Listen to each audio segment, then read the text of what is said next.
முக்கியம். ஸோ எனக்கு எவ்வளோதான் வேலை இருந்தாலும் சரி, காலையிலயோ இல்லை சாயந்தரமோ எங்கள் வீட்டுக்கு பக்கத்தில் ஒரு சின்ன பார்க் இருக்கு. அந்த பார்க்கில் போயிட்டு ஒரு 20 நிமிஷம் ஓடிட்டு அங்கேயே யோகாலாம் பண்ணிட்டு வருவேன். ஸோ நேற்றுக்கு நான் போனப்போ பார்த்தீங்கன்னா எங்கள் பார்க்கில் இருக்கிற நடக்கிற வழிபாதைன்னு சொல்லிட்டு பார்த்தீங்கன்னா மொத்தமே 2 பேர் சேர்ந்து நடக்கிற மாதிரி தான் இருக்கும். அதை ஒரு 6 வாட்டி சுற்றி வந்தால் 1 கிலோமீட்டர் ஆகும். ஸோ அந்த இடத்துல ஒரு 15 பேர் எங்க குடியிருப்பு நல சங்கம் அப்படின்னு சொல்லிக்கிட்டு பாதையில மீட்டிங் போட்டிருந்தாங்க. நான் ஒரு ரவுண்டு போயிட்டு வரேன். அங்க நடக்கிறதுக்கு ரொம்ப குறுகலா இருந்தது. அதுக்கப்புறம் நான் சொல்றேன், சார் இந்த பார்க் எல்லாம் எவ்வளவு ஃப்ரீயா இருக்கு, நீங்க ஒண்ணு அந்த சைட்ல போயிடுங்க இல்ல இந்த சைட்ல போயிடுங்க, ஏன் பாதைய வழிமறிச்சு நீங்க மீட்டிங் போட்டிருக்கீங்க அப்படின்னு சொல்லிட்டு நான் கேட்டேன். அதுக்கு அவங்க இம்மிடியட்டா சொன்னாங்க, உண்மையில நாங்க இந்த சங்கத்தோட இந்த குடியிருப்பையே நாங்க தான் நடத்திட்டு இருக்கிறோம், நாங்க தான் இதை பாதுகாத்துக்கிட்டு இருக்கோம். ஆக்சுவலா உங்களெல்லாம் நாங்க வெளியில நிக்க வச்சுட்டு பார்க்க பூட்டிட்டு தான் இந்த மீட்டிங்கை நடத்தி இருக்கணும், நீங்க இன்னைக்கு ஒரு நாள் ஓட முடியாது, அட்ஜஸ்ட் பண்ணிக்கோங்கன்னு சொல்லிட்டு ரொம்ப ரூடா சொன்னாங்க. நான் சொன்னேன், சார் இந்த சங்கத்தை நடத்துறதுன்றதே நீங்க யாருக்காக நடத்துறீங்கன்னா குடிமக்களுக்காக நடத்துறீங்க. அவங்களுக்கு ஒரு அஜாக்கிரதைய கொடுத்துட்டு பாதையில மறிச்சு நான் மீட்டிங் போடணுன்றதே ஃபர்ஸ்ட் தப்பான எண்ணம். அதை வேற நீங்க வெளியில நிறுத்தி வைப்பீங்கன்னா பார்க்கன்னா உங்களோட இதுவா அப்படின்னு சொல்லிட்டு நான் கேட்டேன். இம்மீடியட்டா அங்க இருந்த ஒரு 10 பேரு இந்த பொண்ணு கிட்ட பேசி ஏன் டைம் வேஸ்ட் பண்றீங்கன்னு சொல்லிட்டு அவ்வளோ ஒரு உதாசீனமா சொல்லிட்டு அவங்க பாட்டு மீட்டிங்கை அம்மாமா போமா அப்படின்னு சொல்லிட்டு நாய் விரட்டுற மாதிரியே விரட்டிட்டு போறாங்க. நான் அப்போதைக்கு அகன்றுட்டேன். ஆனா என் மைண்ட்ல யோசனை ஓடிக்கிட்டே இருந்தது. நம்ம இன்னைக்கு கொஞ்சம் ரீசெண்டா நடந்த தமிழக அரசியல் கூத்தெல்லாம் பார்த்துக்கிட்டு அவ்வளோ மனசு பொங்குறோம். ஒரு டீ கடையில, ஒரு ஹோட்டல்ல, வெளியில எங்க யாருன்னாலும் இந்த அதிகார துஷ்பிரயோகம் பண்றோம், மக்களுக்கு ஒரு குரலே இல்லாம போயிடுச்சு அப்படின்னு சொல்லிட்டு தான் நம்ம பேசிக்கிட்டே இருக்கோம். நம்ம கண்ணு முன்னாடி ஒரு அநியாயம் நடக்குது, அதிகாரம் என்ற பேர்ல அடுத்தவங்களுக்கு அசௌகரியம் கொடுக்குறாங்க, இதை நம்ம தட்டி கேட்கிறோம். உடனே அவங்க அதிகாரத்தை பிரயோகிச்சு உடனே நீ வாய மூடுன்னு சொல்லிட்டு சொல்றாங்க. நம்ம வாய மூடிட்டு வந்தோம்னா அது தப்பு இல்லையா அப்படின்னு சொல்லிட்டு தோணுச்சு. அங்க பாத்தீங்கன்னா ஒரு 20 பெண்கள் அவங்களோட குட்டி குட்டி குழந்தைங்களோட வச்சுட்டு விளையாடிட்டு இருக்காங்க. ஒரு 10 ஆண்களாடு என்னோட சேர்ந்தே நடந்துட்டு இருக்காங்க. ஸோ நான் யோசிச்சேன், நம்ம ஏன் போய் கேட்க கூடாது, போய் கேட்டுதான் பார்ப்போமேன்னு சொல்லிட்டு போயிட்டு நின்று அவங்க கிட்ட நான் குரல் கொடுக்குறேன். சார், பாதையில நீங்க மீட்டிங் போடுறது தப்பு, ஒண்ணு இந்த சைட்ல போயிடுங்க இல்ல அந்த சைட்ல போயிடுங்கன்னு சொல்லிட்டு நான் அழுத்தமா சொல்றேன். இவங்க எல்லாருமே பாத்தீங்கன்னா இந்த ஒரு குழுல ஒரே ஒரு பொண்ணு கூட கிடையாது. அந்த சங்க அதிகாரத்துல ஒரே ஒரு பொண்ணு கூட கிடையாது. 15 பேரும் ஆண்கள் தான். இம்மீடியட்டா இந்த கேள்விக்கு அவங்க சொன்ன பதில் என்னன்னு சொல்லிட்டு கேட்டீங்கன்னா, எங்க வயசுக்கு கூட மரியாதை கொடுக்காத பேசுற அப்படின்னு சொல்லிட்டு கேக்குறாங்க. இப்ப நீங்களே யோசிச்சு பாருங்க, இந்த வார்த்தை இந்திய கலாச்சாரத்துல ரொம்பவே காமனான ஒரு வார்த்தை. ஏதாவது நம்ம எதிர்த்து கேட்டோம்னா அவங்க வயசுல பெரியவங்களா இருந்தாங்கன்னா இம்மிடியட்டா நியாயம் அநியாயம்ன்றத பார்க்க மாட்டாங்க. என் வயசையும் மீறி நீ அந்த கேள்வியை கேட்கறியா அப்படின்னு சொல்லிட்டு ஒரு லாஜிக்கே இல்லாத ஒரு கொஸ்டினை எடுத்து வைப்பாங்க. நான் சொன்னேன், சார், நியாயம் பண்றதும் அநியாயம் பண்றதும் வயசுக்கு சம்பந்தப்பட்டது கிடையாது, இங்க நடக்கிறது அநியாயம், அதை நான் கேள்வி கேட்கிறேன், அதுக்கு பதில் சொல்லுங்க, கேள்வியை திசை திருப்பாதீங்க அப்படின்னு சொல்லிட்டு நான் சொல்றேன். இம்மிடியட்டா அவங்க என்ன சொல்றாங்கன்னா, என்னம்மா உனக்கு பெரிய தாழ்வு மனப்பான்மை போல இருக்கு, 10 ஆண்களை நின்று கேள்வி கேட்கணும் அப்படின்னு சொல்லிட்டு சொன்னா தாழ்வு மனப்பான்மை இருக்கிற பொண்ணால மட்டும்தான் முடியும் அப்படின்னு சொல்லிட்டு சொன்னாங்க. எனக்கு இதை கேட்ட உடனே ரொம்ப கோபம் வந்துடுச்சு. நான் இம்மிடியட்டா கேட்டேன், சார் நீங்க லூசுங்களா இல்ல லூசு மாதிரி நடிக்கிறீங்களா அப்படின்னு சொல்லிட்டு கேட்டேன். அவ்வளவுதான், எவ்வளோ வயசானவங்க நாங்க, எங்களெல்லாம் பார்த்து நீ லூசுன்னு எப்படி சொல்லலாம் அப்படின்னாங்க. உடனே நான் சொன்னேன், நீங்க முன்ன பின்ன தெரியாத ஒரு பெண்ணை பார்த்து தாழ்வு மனப்பான்மைன்னு சொல்லிட்டு நீங்க சொல்லலாம்னா நானும் லூசுன்னு சொல்லலாம். இதெல்லாம் எதுக்கு சார் வீண் வார்த்தை? இங்க உங்க முன்னாடி ஓடுறதுக்கு ரொம்ப கஷ்டமா இருக்கு, உங்க பக்கத்திலேயே ஒராசிக்கிட்டு ஓடுற மாதிரி இருக்கு, எனக்கு அது பிடிக்கல, தயவு செஞ்சு நகர்ந்துக்கோங்கன்னு சொல்றேன். நீங்க நம்புங்க, அந்த சண்டை அங்க 20 நிமிஷம் நடக்குது, 15 பேர் அங்க நிக்கிறாங்க, நான் மட்டும்தான் பேசுறேன். அந்த பார்க்ல இருந்த ஒரே ஒரு பொண்ணு கூட என் கூட நின்னு எனக்கு ஆதரவா குரல் கொடுக்கணும்னு சொல்லிட்டு ஒருத்தவங்களுக்கு கூட உரைக்கல. அங்க இருக்கிற ஆண்கள்ல அப்படியே பார்த்துட்டு போறாங்க.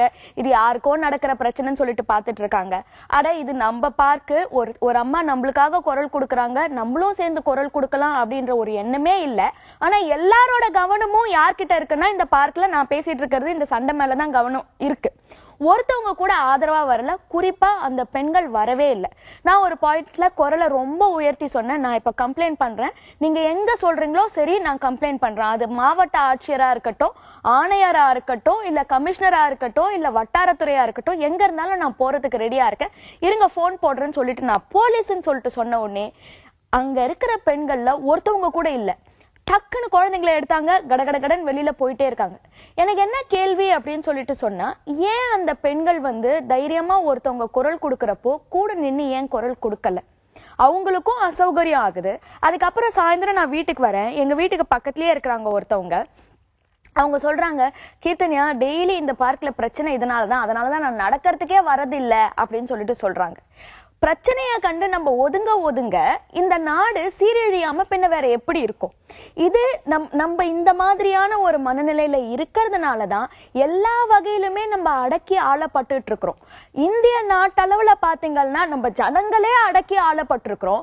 அதிகாரம் என்ற பொசிஷனுக்கு ஒருத்தவங்க வந்த உடனே அவங்களுக்கு கீழே இருக்கிறவங்க எல்லாம் நசுக்கிறதுன்றது அந்த அதிகாரத்தோட கூட வந்த ஒரு வேலைன்ற மாதிரியான பாவனையை தான் இன்னைக்கு முக்காவாசியான அதிகாரிகள் வச்சிருக்கிறாங்க. பெண்கள்ன்றவங்க ஒரு உரிமைக்கான குரல் கொடுக்கணும் அப்படின்றப்போ அங்க அடக்கம் என்ற மனசோட தான் வராங்களே தவிர தைரியம் என்ற மனசோட வரல. சோ இந்த மாதிரி நம்ம விலக என்ன ஆகும்னா, அட்லீஸ்ட் நம்ம தைரியமா நின்னு பேசலனா கூட பரவாயில்ல, ஒருத்தவங்க ஒரு சமுதாயத்துல ஒரு சமுதாய பிரச்சனைக்காக போராடுறப்போ பெண்கள் அப்படின்றவங்க தன்னோட அந்த பாலினத்தை மனசுல வச்சுக்கவே கூடாது.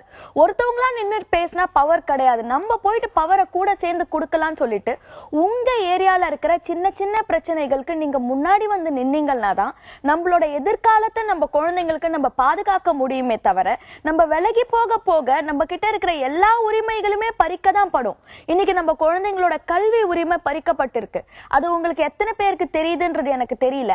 ஆக்சுவலா நம்ம அவங்கள நசுக்கிக்கிட்டு இருக்கோம். ஆனா எந்த ஒரு பெற்றோருமே சேர்ந்து ஒரு குழுவா போயிட்டு ஏன் என் குழந்தைய 24 மணி நேரத்துல 20 மணி நேரம் ஏன் படிக்க வைக்கிறீங்க அப்படின்ற கேள்வியை கேட்காத வரைக்கும் அந்த பிஞ்சுகள் அங்க அங்க நசுங்கிதானே போகும்.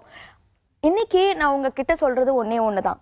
அது உங்க ஒரு தெரு பிரச்சனையா இருக்கட்டும், இல்ல நீங்க ஒரு பிளாட்ல இருக்கிறீங்கன்னு வச்சுக்கோங்க, அதுல அசோசியேஷன் சொல்லிட்டு ஒரு 10 பேர் இருப்பாங்க, இல்ல ஒரு 3 பேர் இருப்பாங்க. அந்த 3 பேர் அந்த பதவிக்கு வந்த உடனே கண்டிப்பா அதிகார துஷ்பிரயோகம்ன்றது கிட்டத்தட்ட 98% டைம்ல அங்க நடந்தே தீரும். 2 பேர் தான் ஒழுங்கா இருப்பாங்க. அந்த அதிகார துஷ்பிரயோகம் நடக்கிறப்போ கண்ணை மூடிட்டு தயவு செஞ்சு போகவே போகாதீங்க. ஒருத்தவங்களா குரல் கொடுங்க. உங்களோட குரல் எடுபடலன்னு சொல்லிட்டு இவங்க கிட்ட பேசுறது டைம் வேஸ்ட்னு சொல்லிட்டு போயிடாதீங்க.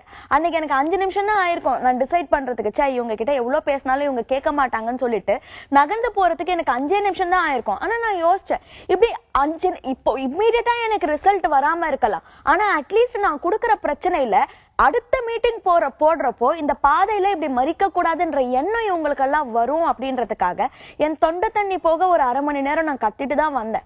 அதே மாதிரியே இன்னைக்கு பெண்கள் நீங்க தயவு செஞ்சு உங்க உரிமைக்காக குரல் கொடுங்க. உங்க ஏரியாவா இருக்கட்டும், உங்க பிளாட்டா இருக்கட்டும், உங்களோட ஒரு சின்ன குழுக்களா இருக்கட்டும், உங்களோட ஆபீஸ்ல இருக்கிற யூனியனா இருக்கட்டும், போயிட்டு குரல் கொடுங்க.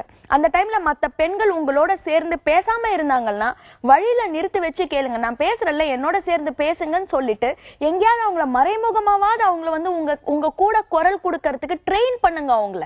நான் இன்னைக்கு அதான் பண்ணேன். அதுக்கப்புறமா அந்த பிளாட்ல அந்த பார்க்ல விளையாடிட்டு இருந்த எல்லா லேடிஸையும் எனக்கு ஏற்கனவே தெரியும். அவங்க கிட்ட நான் போய் தனியா கேட்டேன், மேம் நான் அங்க நின்னுட்டு அவ்வளவு சண்டை போடுறல, ஏன் உங்க குரல் என்னோட குரலோட சேர்ந்து ஏன் ஒலிக்கல அப்படின்னு சொல்லிட்டு கேட்டப்போ எல்லாருமே என்கிட்ட சாரி சொன்னாங்க. ஆமா கீர்த்தனியா, ஏன்னே தெரியல, எனக்கு கூட நின்னு பேசணும்னு சொல்லிட்டு தோணவே இல்லை, ஆக்சுவலா நான் பண்ணது தப்புதான், அடுத்த வாழை நீங்க கேட்கறப்போ நான் கண்டிப்பா நிக்கிறேன் அப்படின்னு சொல்லிட்டு சொன்னாங்க. குரல் கொடுக்கறத மாத்திரம் நிறுத்தாதீங்க. சின்ன குரல் பெரிய குரல்ன்ற யோசனையே வேண்டாம், நம்ம பேச ஆரம்பிக்கலாம். அதோட சேர்ந்து 10 பேரையும் சேர்ந்து பேச வைக்கலாம்.